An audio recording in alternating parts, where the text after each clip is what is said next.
dimanche décisif s'annonce au Sénégal, à Dakar, entre le lever du blocus de Sonko et la probable déclaration de candidature de Macky. Un dimanche décisif se prépare au Sénégal avec des événements majeurs à Dakar qui pourraient façonner l'avenir politique du pays. La journée s'annonce chargée, d'un côté, la marche du mouvement F24 vers le domicile d'Ousmane Sonko, leader de l'opposition, dans le but de lever le prétendu blocus qui l'entoure. De l'autre côté, la population attend avec impatience la déclaration très attendue du président Macky Sall, qui devrait aborder plusieurs sujets cruciaux. L'une des principales attentes concerne les conclusions du dialogue national dirigé par Moustapha Niasse. Les commissions ont travaillé ardemment pour rassembler les différentes perspectives et proposer des recommandations pour l'avenir du pays. Ce samedi, elles remettront officiellement leurs conclusions au président de la République. Les résultats de ce dialogue national auront un impact significatif sur le paysage politique sénégalais et pourraient influencer les décisions prises par les principaux acteurs. Parallèlement,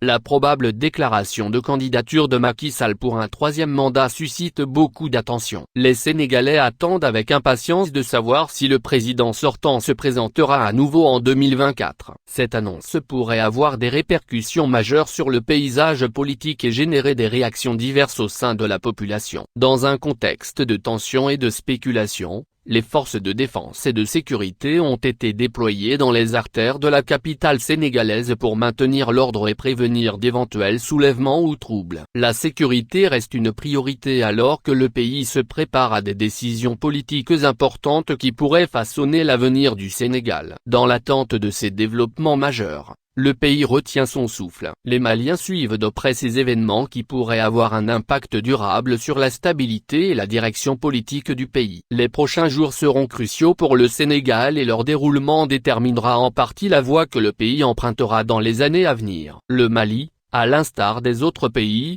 a célébré la journée mondiale du réfugié le mardi 20 juin 2023. Une journée qui a été marquée par un moment de réflexion, de compassion et de solidarité. Grâce aux efforts conjugués de l'État du Mali et de l'ensemble de ses partenaires, plus de 88 000 réfugiés maliens ont pu être rapatriés dans la sécurité et dans la dignité. Environ 750 000 personnes déplacées internes ont pu regagner leur foyer. Cette année, l'événement a été placé sous le signe de l'espoir, loin de chez soi, pour un monde où les réfugiés auront toujours leur place. C'est pour mettre l'accent sur la recherche de solutions en faveur des réfugiés et de toutes les autres personnes ayant un besoin de protection et vivant sur le territoire malien. En tout cela s'ajoutent les soutiens constants dans la mise en œuvre de divers projets dans les régions du Nord et du Centre. Le district de Bamako.